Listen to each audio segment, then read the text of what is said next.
dropping shit at the pilot. Niggas be broken, be sobbing, but still talking shit like they violent. Niggas is broke. Whipping all this dope up in the trap house. We fuck all you bitches at the trap house. Clap it up, folks. Clap it up. I never thought I'd live to this day. I never thought I would. Carmelo Anthony has been traded to the Oklahoma City Thunder. Thank God. And I'm not even hype for the fact that he got traded to the Oklahoma City Thunder. I'm gonna get into that later. I'm just hype he got traded, man. I'm just hype. I'm just hype because, you know what, Carmelo, you have been getting this rap as this guy who wants the money first. And I honestly think there's some merit to it.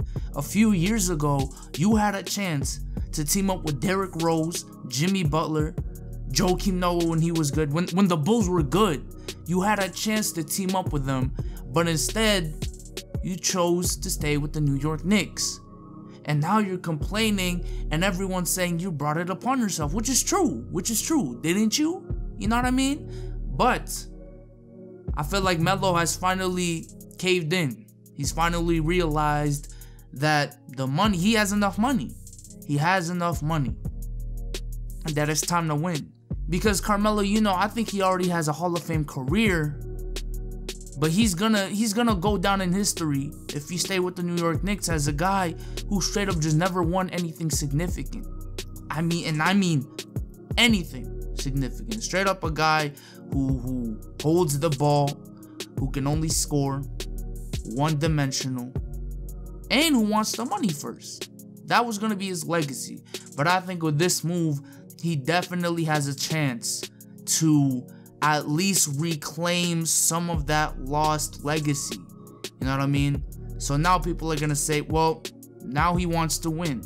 And I'm very happy for Carmelo. I am very happy. Because I'm gonna be honest. It was probably like a week or two ago when everyone was saying that Carmelo is gonna be a New York Knick this season.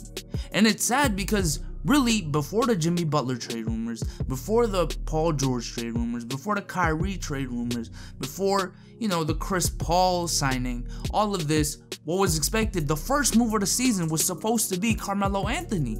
That was supposed to be the first move. But it hasn't happened yet. Well, until today. And I'm happy because really, everything else is already set in the offseason, man. The players who wanted to get traded have been traded, except for Carmelo Anthony. Except for Carmelo. Now let's look at the actual trade. So again, this is an initial reaction. So if I'm reading everything right, because the trade is going to be finalized on Monday, it is Doug McDermott, Enes Kanter, I believe a second-round draft pick for Carmelo Anthony. Now looking at this trade, I think it's a pretty fair trade, but I still think that the loser at the end of the day is the New York Knicks, because of the fact that they even gotten to this point. You know, Carmelo had a really high stock 1 or 2 years ago, and now they're trading him for Enes Kanter and Doug McDermott. I'm sorry, but I think they could have definitely got a better package.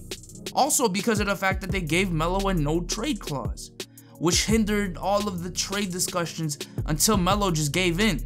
And I think probably this might make Oklahoma City the biggest winner of the offseason, because not only did they trade Sabonis and Oladipo for Paul George, but they turned Enes Kanter and Doug McDermott into Carmelo. And because of this whole fiasco of Russell Westbrook not signing his extension yet, I think the fact that Oklahoma City brought in 2 all-star caliber players in one offseason, and basically a span of 2 to 3 months, I think it's really gonna help them re-sign Russell Westbrook, which I think is the main goal for them, because Russell Westbrook is their franchise. And just imagine losing James Harden, what was it, 5 years ago, losing KD last year, trading Ibaka for Oladipo in the offseason that KD left, and now you can't even sign Russell Westbrook. So I think for the Oklahoma City Thunder, this is a huge win. And now let's talk about the Oklahoma City Thunder. What are they now? And to me, I'm not gonna lie, this makes them the second best team in the Western Conference, which is amazing. Which is amazing to say, because one season after the second best player in the world left that team, they're basically back on the map.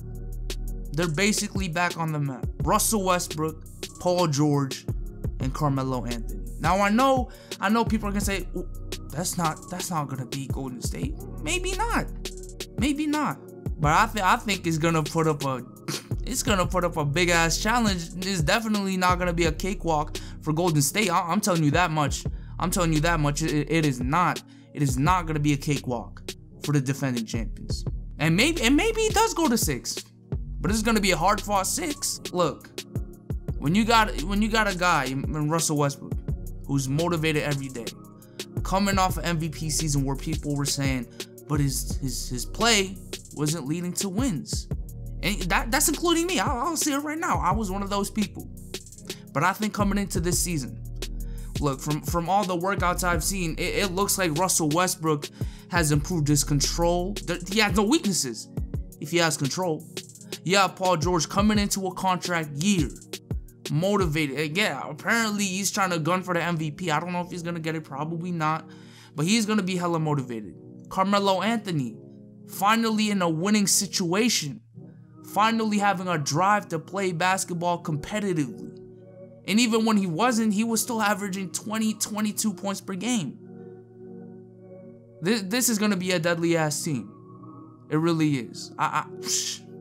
Goddamn. And I think a big part of this Oklahoma City Thunder team is the fact that there are a lot of Rough Riders in there.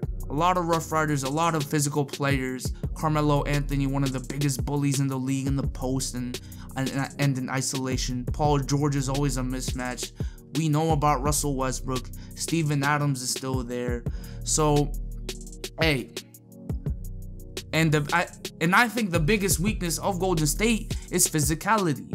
When teams get too physical with them, when teams are too long for them, and the fact that they have a lot of offensive power like the Oklahoma City Thunder, I think OKC can really give Golden State some problems. And you know, we were doing our standings a couple weeks ago. I think it was 2 weeks ago. And I think this trade really changes that. It really does. And spam out the L's, man. Spam out the L's. Because literally, I think like early on today, I put out a tweet. Carmelo to Portland. I'm calling it. And literally 2 to 3 hours later, Carmelo got traded, which is crazy. And also, I want to talk about Russell Westbrook real quick. Specifically, Russell Westbrook fans. What's the excuse now? What's the excuse now? Because in 2015, it was KD was injured. I get it. KD was injured, right? They didn't make the playoffs. You know, I'll let that go. 2016, it wasn't just Russ that choked. KD choked as well, even though that doesn't change the fact that Russ choked. They're like, oh, no, it wasn't just Russ, it was KD too. Okay, you got it. And 2017 comes, he had no help, which he didn't. But I really think if Russell Westbrook bought into that system, I really think they would have won 4 to 5 more games, maybe gave Houston more of a problem because of the fact that they were a one-man team, and if Houston... And I don't even think they were an elite defense last year. If Houston could just focus in on one player, give that player trouble, that basically shuts down OKC's offense. But if Russell Westbrook brought him to a system, I think they would have been better off that way. You know what I mean? So now he's had the help. He's had an off season of training. What else? What's the next excuse? That's all I'm saying, man. That's all I'm saying. I love Russell Westbrook, man. He's one of my favorite players in the league. You know, I've been getting this rap as a Russell Westbrook hater. But it's the fans. It's just the fans. They're so vocal in my mentions. You know, every time I say Curry's better, it's like I lose credibility, apparently. Even though, you know, I bring up my opinions, I bring up my points, I bring up stats. Shit, apparently I'm biased for saying Curry's better, man. But with that being said, man, congratulations to Carmelo Anthony finally getting traded. It's about damn time. But with that being said, I am out. And I'll probably make a more in-depth video about the whole situation. Again, this is just a first impressions video. But with that being said, I am out. Peace.